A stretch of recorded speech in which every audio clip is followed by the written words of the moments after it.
So before we move on, may we also ask Honorable Miones to suspend first the House rules as our guest is here in the session hall. Si Honorable Ben Jason Tisorna at Tesiorna. Thank you so much, Mr. Presiding Officer. I move for the suspension of the House rules. I do so move. So there is a motion by Honorable Miones for the suspension of House rules, duly seconded by all present. If there are no objections or discussions, House rules are suspended. May we ask our guest, Honorable Ben Jason, to please take the podium. And in the words of Honorable Rabat, be subject to prosecution. Just kidding. Off the record. Off the record.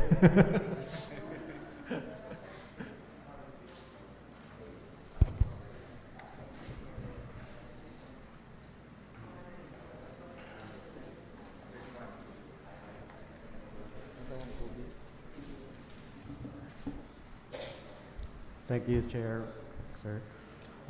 First and foremost, allow me to greet good afternoon to all of members of the City Council, and thank you for giving me the opportunity to present whatever program we have in mind for 2020. But before that, allow me to introduce myself first. I am Ben Jason Tisorna. I am a native of Mati, Davao Oriental. I studied here in IMA, and I graduated also here in high school, still in IMA. And after that, I went to Davao and took up college. I graduated Bachelor of Science in Biology. Then after that, I took up law at the Ateneo. But fate seemed to intervene that I was hired by ABS-CBN Davao as a reporter. From then on, that started off my career as a journalist. And I've been a journalist for the past 26 years now. I work with ABS-CBN, I work with CNN Philippines, with Reuters, with the Agence France Press. And the last job I had was as Chief of Staff of Congressman Tony Boy Florendo of Davao del Norte, 2nd District. Then after the election, the May 2019 election, I had a talk with Mayor Michelle, and she offered me this job, which I readily took because I have long wanted to serve Mati. For the longest time that I've been working in Davao and in Manila, I really wanted to go back to Mati and serve Mati. So, if you have, I had given you a copy of the executive brief which I gave Mayor Rabat last year. And we planned,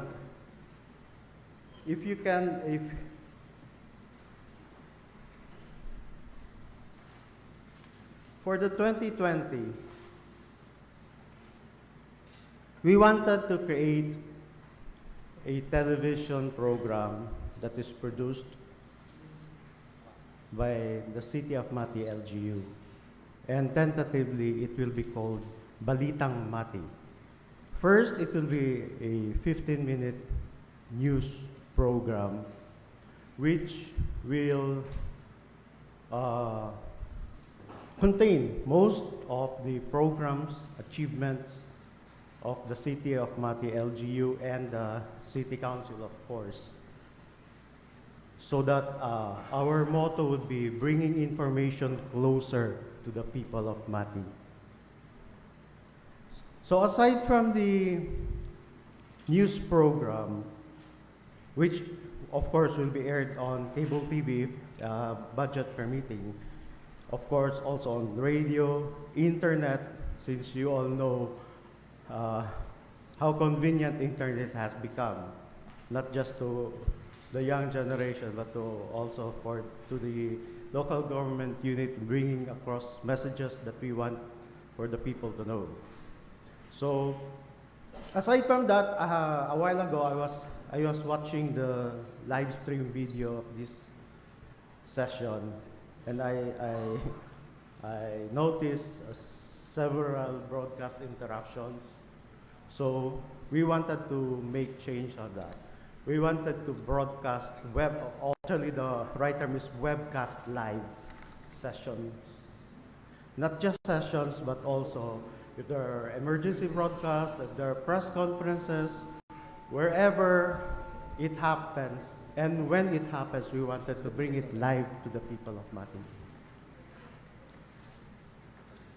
Of course, we also wanted to foster a harmonious relationship between the City of Mati LGU, the City Council, vis-a-vis with the broadcaster, the media people of Mati. So we wanted to, we are planning on creating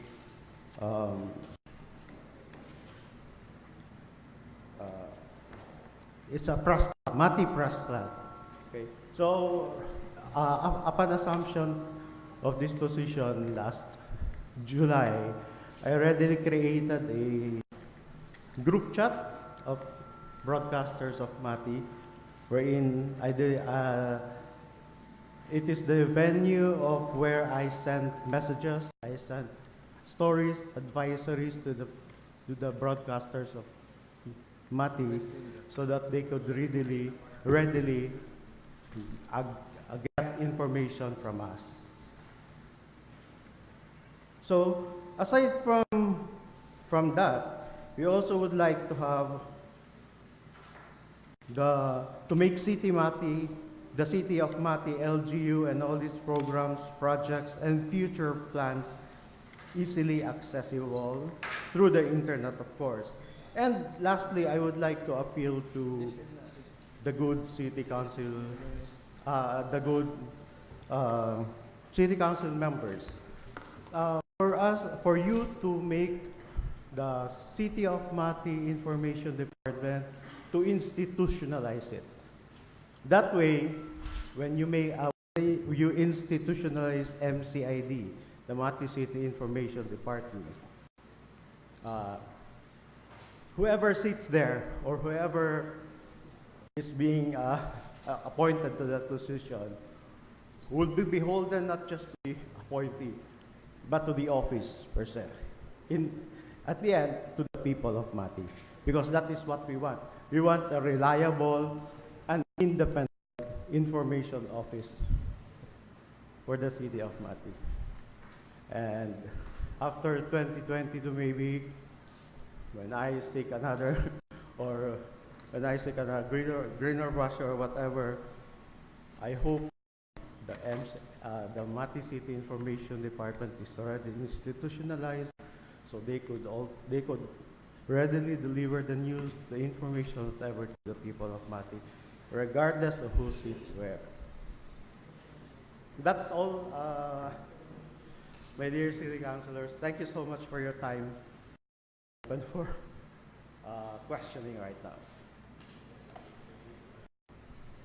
Thank you very much, Sir Ben. Does anybody wish to ask any questions? Yes, Honorable Rabat. Thank you, Mr. Chair. Ben, congratulations for your new assignment. And I know we expect really highly that you're going to bring really up, they call it up the ante, what you're going to do now. And because of these new revolutionary things that you're going to do, I hope people of Mati will really embrace it, because information dissemination is really very important now, especially when Mati is growing. That's why we want more information, not only for the people of Mati, but all over. That's why we were talking about how do we tell everybody, the whole world now, when Mati now is a destination, especially when we get that Bohada Bay recognition as one of the best. There might be an influx. So we have to be ready in how to deal with tourists, the whole. So all of these things happening now are fast, but rest assured that the institutionalizing will be done, and we hope and pray that what your department or your office will do will really help Mati go to that level of stature na Mati is ready for something big. No? Anyway, we were mentioning a while that we are televised. We are now being broadcast. I saw the broadcast Facebook, sir. Yeah? You have that page of City Vice Mayor. Okay. And I was observing there was intermittent interruption. So I assume the signal is With your networking, every time we have a session will be televised now. Yes, sir. So do we need to put makeup to look photogenic? No need, sir. You look as good in TV as well as in person. anyway, that's all, sir. Thank you. Thank you, Honorable Rabat. I agree with Honorable Rabat's statement. When he said that info dissemination is very, very important. If you look at some of the top cities in the world, such as Tokyo, information dissemination is everything to them. And what makes it even more efficient is that the people have access, whether they like it or not. They have access to information. I guess that's the challenge, for your office. With how Mati is now, information dissemination is still limited to a couple of media. And then, I guess to bridge it together, that might be one of the biggest hurdles that you have to figure out and to get over as the information officer of this city. So, does anybody else wish to ask any questions? Yes, Honorable Uy, and then Honorable Fabio.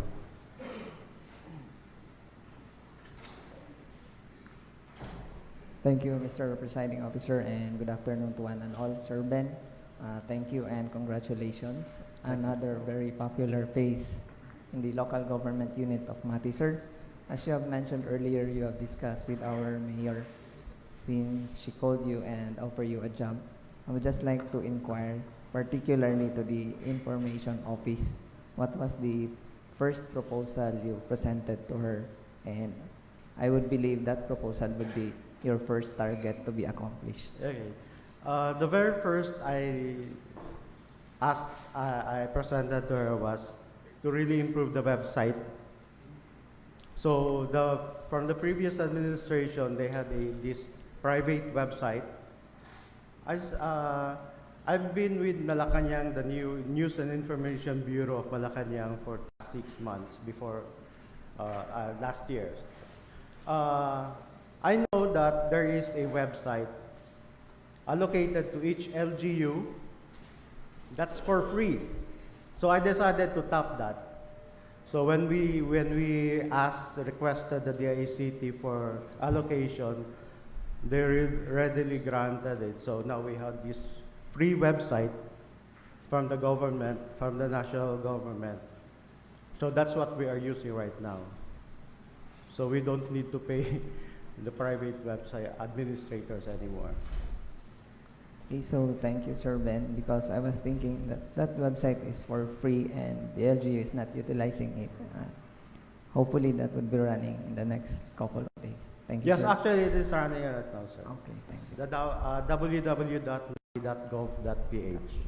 Thank you, sir. Thank you, Mr. Presiding Officer. Thank you, Honorable Uy. Honorable Fabio. Thank you again, Mr. Presiding Officer.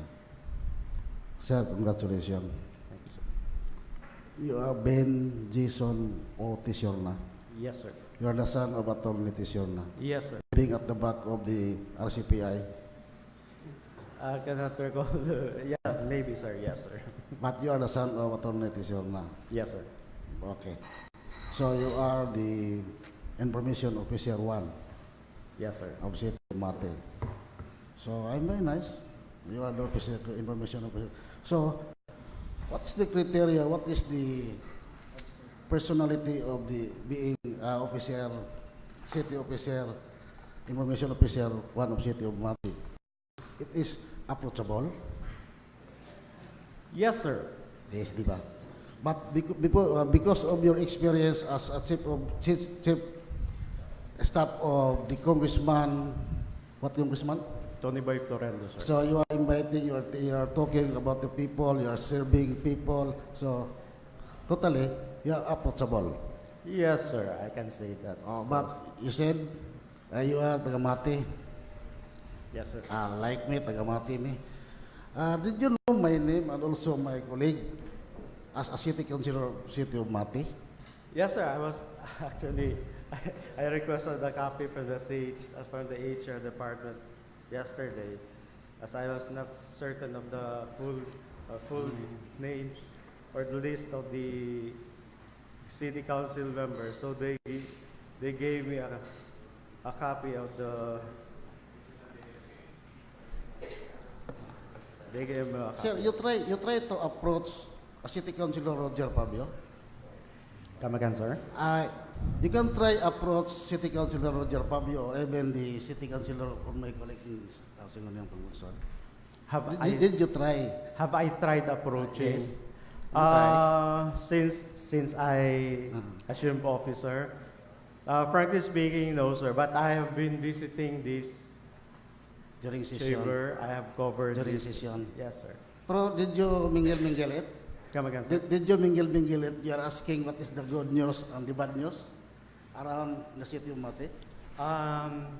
Few months ago, I had a talk with Vice Mayor Glenda, and I requested for her to furnish us copies of all the landmark ordinances, resolutions passed by the City Council, so we could also publish it for the public to know. So from there, she gave us copy, but not regularly. So we hope that with this, we could have a regular engagement. Kasi kami, gimingaw magod mi nimo, kanang that time nga makakuha mig idea sa imo, o nya makatagod mig idea with regards the improvements of the city of Mati about media, no? Yes, So kay usahay manggod di kalikayan nga napoy mga mo criticize. Lagi sir, Ano, kanina as, actually. di ba, as city information officer, na to pagdepensa, No. di ba? Yes, sir. So, may tanong lang, okay, from now, siyempre, kay friend man tanda, tagamati man ta, kung pwede lang, gusto istorya, gamay. Okay. Ang imong function as city information officer, dili sa yun. Di ba? Number letter A, to provide relevant, adequate, and timely information to the local government unit and its residents, di ba? Yes, sir. Dili sa yun. So, nalaki pangutana, time nakita taga diri during session, nag-audience guys, ato pong pagtikot na mo diri na abogado. O, nya, asa na ito babasa? Sa local news ba?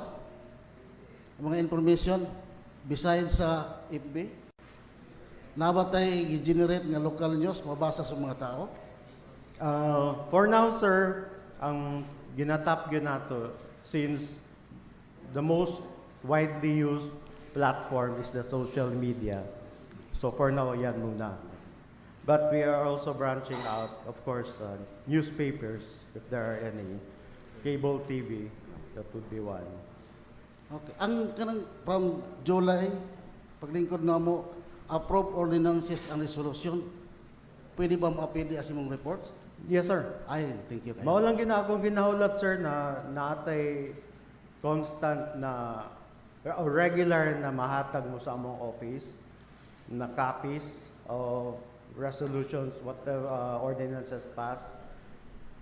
Pinapalabas po namin yan in toto, or if really need be, kaya ginagawa namin ng story.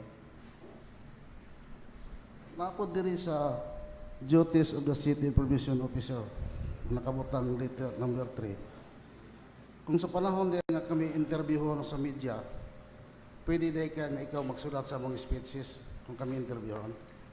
Yes, sir.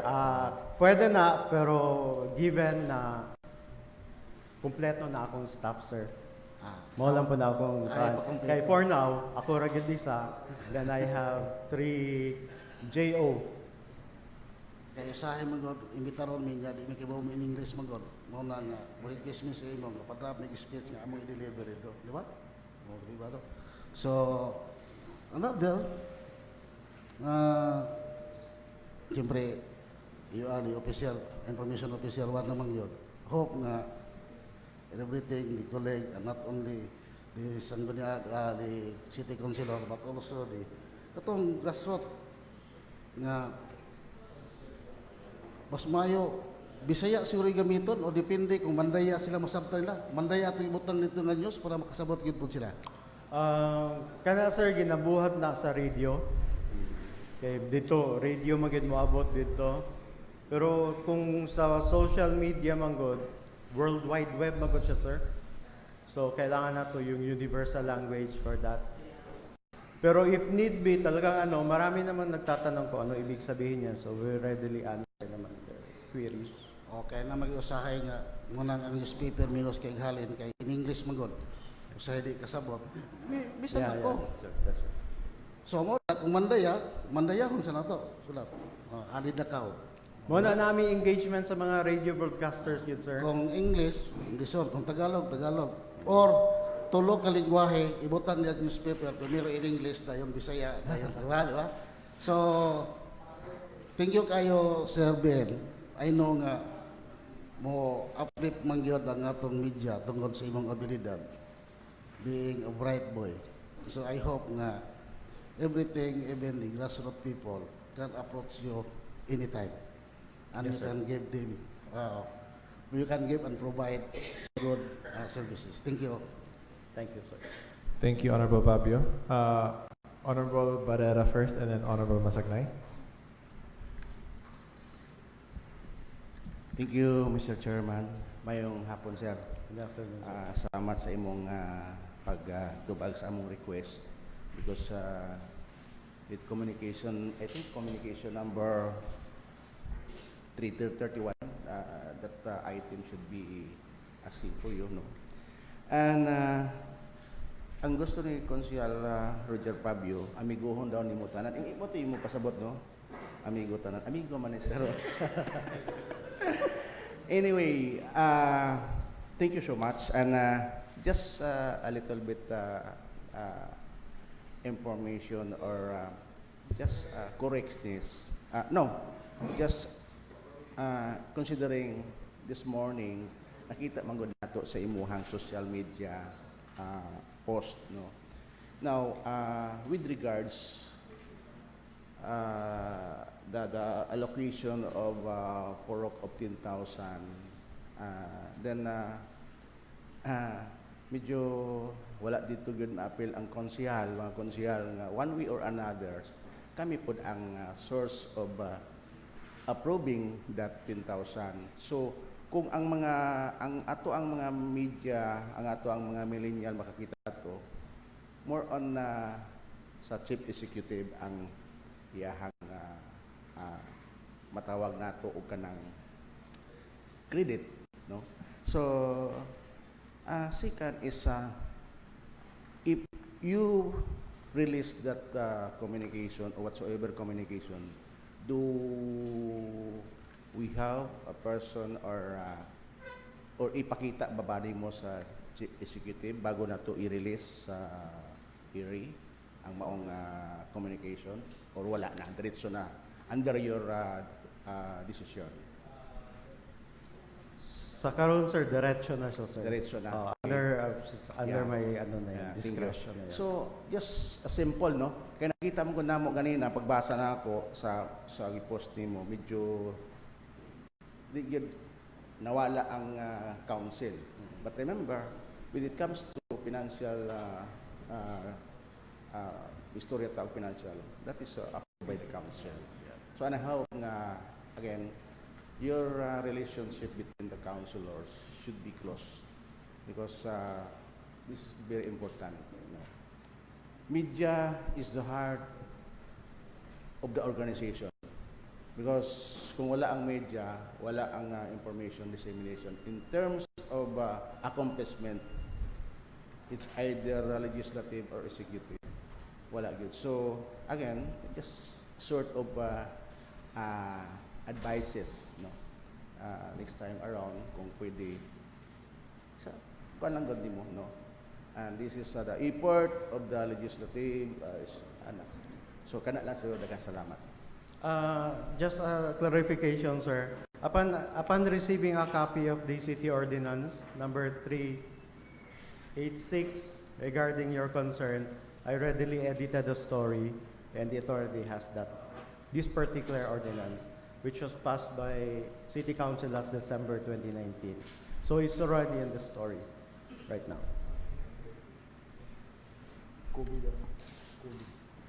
I think Honorable Masagnay first, and then afterwards Honorable Capinia also. Okay, Honorable Masagnay.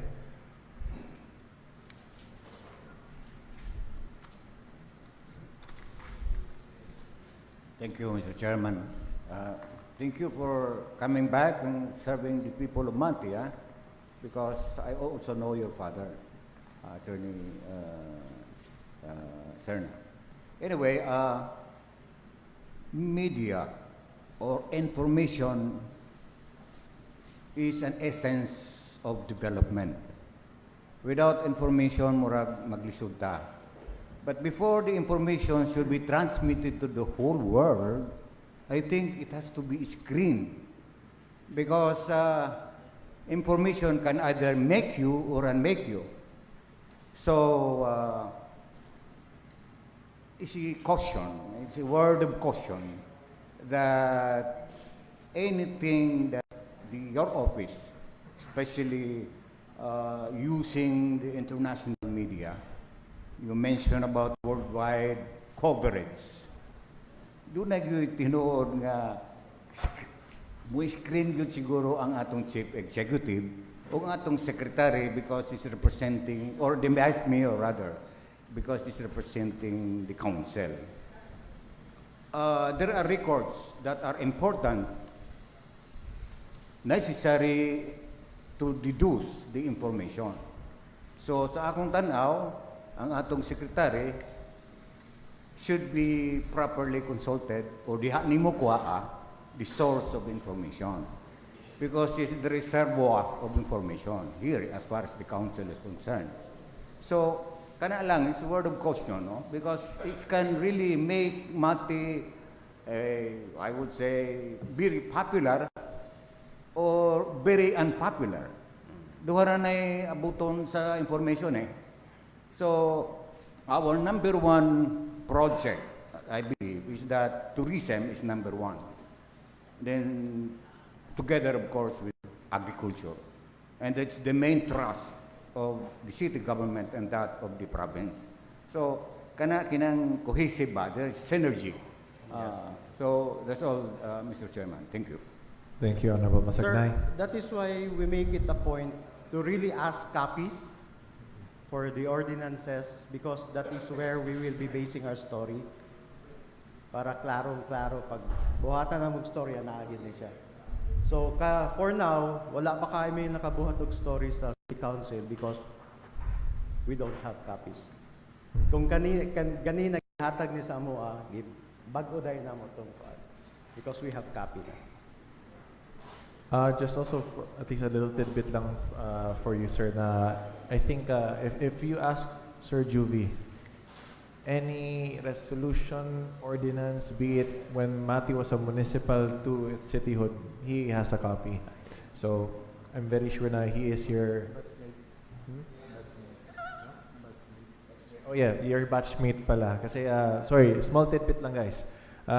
Si Sir Ben Jason Day is the batchmate of Sir Juvie, kay Ma'am Glenda as well, our Vice Mayor, and as well as kay Ma'am Dimpas, and also kay Sir Dashiel Indelible. Si Sir Juvie just showed me a yearbook, an Imasian yearbook, and I can say that the handsomeness of these two gentlemen in front of me knows no time. It will always stay consistent. Very innocent, the innocent look. So, sir, if you wish to also know then how, I think it's also important for the media to know, or at least the people to know, what the ordinance, the resolution stemmed from. Kasi in itself on paper, it can be justified by anything. You know, the ordinances are not made just because we need to make ordinances. Resolutions are not made just to make resolutions either. The cost of of why those are made is the heavier story. So if you need any copies, Sir Juvie has all the resources ready for you. I think Honorable Capina raised his hand earlier, and then Honorable Miones, to be followed by Honorable Rodriguez, and then Honorable Valera. Thank you, Mr. Presiding Officer. Good afternoon, Sir Ben Jason. It has always been a practice of the City Council that every time we have to pass a resolution for the confirmation of any appointment, ginahanglan yun namo nga imbitahon ang maong personnel, no, to personally maila-ila, because it doesn't mean to question your qualification, because as far as I know, you are very much, or I should say, you are very overqualified, no, based on your papers and what you have stated kaganina sa imuha mga experiences. So we would like to thank your presence for having respect the invitation of the council before the approval of the resolution. Now, all we wanted to have is Ben Jason is a good working relationship, no? So the council, including our city vice mayor, which is your batchmate, we are always ready, no, to help you provide the information as far as the Sanggunian is concerned. And we would like also to request once again that sana maapil mi sa imuha mga informations, no, nga atong gina-disseminate not only to the people of Mati, but to the whole world, no, considering that we have social media. Now again, we would like to thank once again for your presence this afternoon, and rest assured that unanimously the members of this council will approve the resolution this afternoon for the confirmation of your appointment. Thank you. Thank you, sir. Thank you, sir. I believe Honorable Miones is next, to be followed by Honorable Rodriguez and then Honorable Valera, if I'm not mistaken. Sir Ben Jason Tishorna, sir. Congrats. Yes, I believe one of the duties and function of the city information officer is to gather info, data, news, or write articles, stories, or what is the features for publication. What do you think is the best features of Mati that you are to first to publish that will encourage the tourists to come here in Mati? That's my only question. Thank you, sir. Well, actually, the first, talaga, when you mention Mati, automatically, people would think beaches, tourism. Yun talaga eh. Then the younger generation would think partying because of summer frolic. So, and now lately, the Puhada Island, because of the drum beating we did during the visit of the validators. Thank you, sir. Thank you, Honorable Miones. Honorable Rodriguez. Thank you, Mr. Presiding Officer. Maayong hapon, Sir Ben Tisorna. Congratulations and congratulations, Mati City, for having a reliable information officer. So the people of Mati deserves a real informations, no? Especially what happenings in our city government, as well as the provincial government. No? So as the Liga ng mga Barangay President, so kailangan ako ang atuang partnership to disseminate all the informations needs the whole people of Mati. Because all of the ordinances and the implementations from the national, it go down to the barangay. So medyo nagka-problema tayo pag paabot sa mga information to the barangay, kay kulang tag tao na muhatag og insakto na informations, no?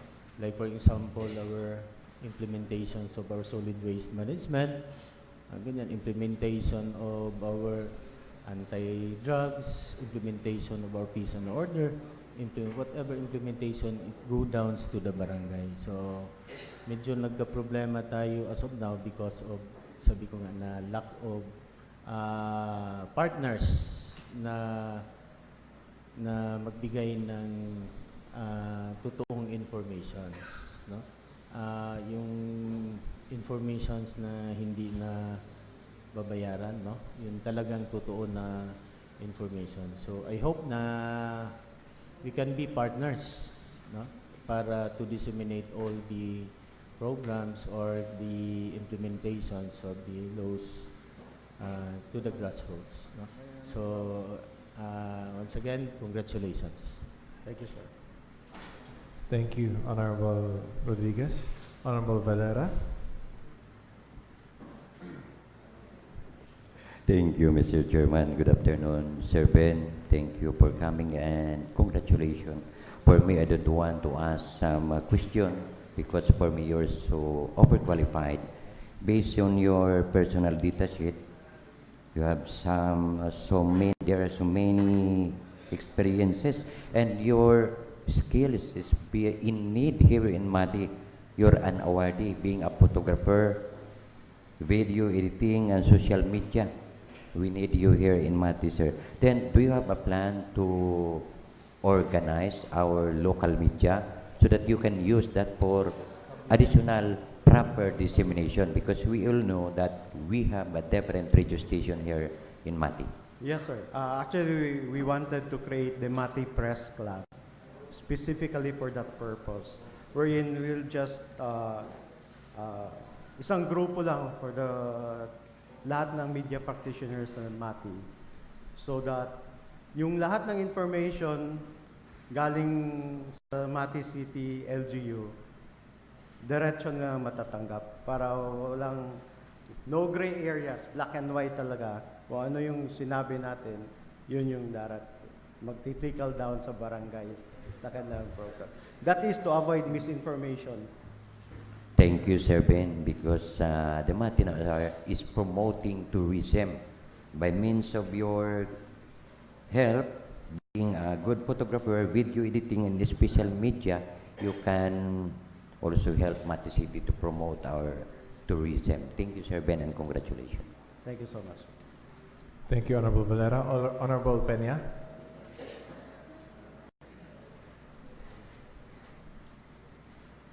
Thank you. A pleasant good afternoon to all. Sir Ben, Yes, sir. congratulations. Thank you. And based on your qualification, indeed, you are really very qualified. So that means you know really your job. So my request is, I'm not gonna ask question, but instead we will be offering our services. Anything we can do to help you, just knock and it shall be open. Thank you. Thank you, sir. Actually, sir, pwede kami maka-request na for every session a day before, we will have a copy of your agenda. So we could dispatch it to the media para alam nila kung anong agenda for the day. And pag cover nila, alam na nila kung ano yun. We will provide copy of the said document, Mr. Presiding Officer. I think there are some, although just to be the devil's advocate, there will be some discussions and topics that are a tad sensitive. Let's say, for example, for the security. That is something that, must be for within the city as well to know, for the safety of the people as well. Because if the information gets out, Yes, of course.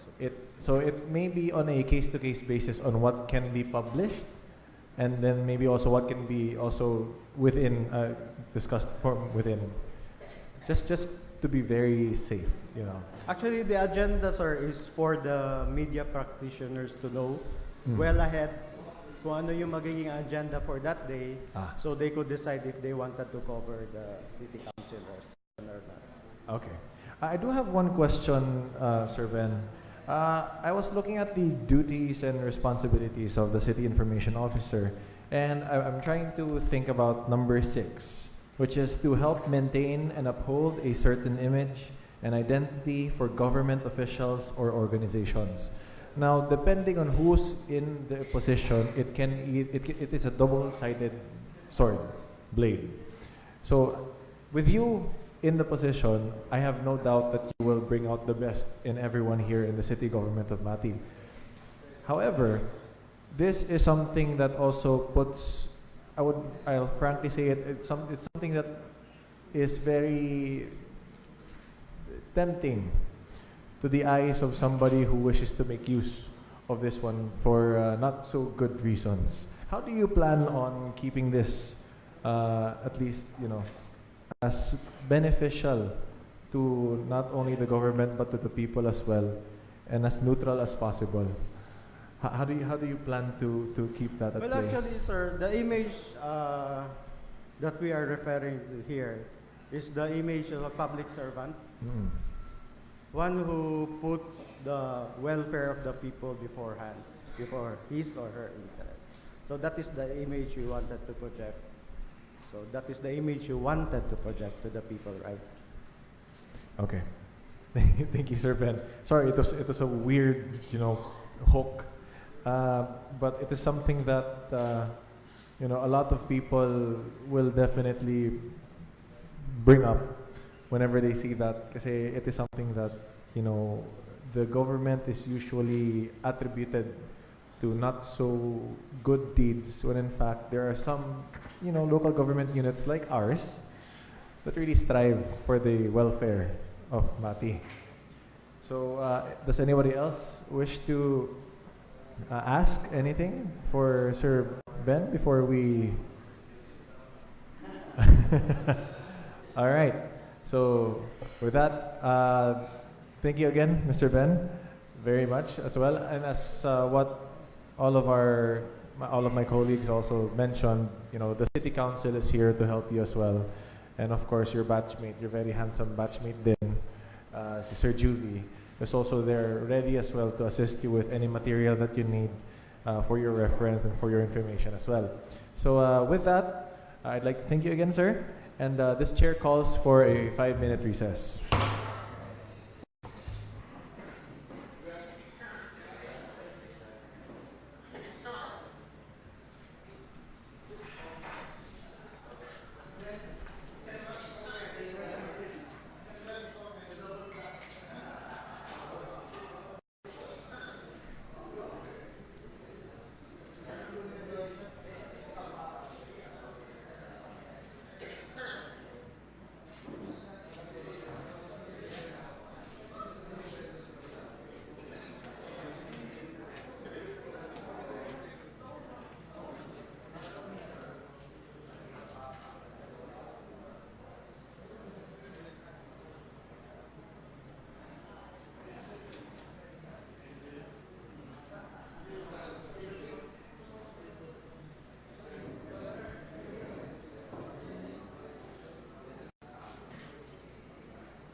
Honorable Capina, pertaining to the appointment of Mr.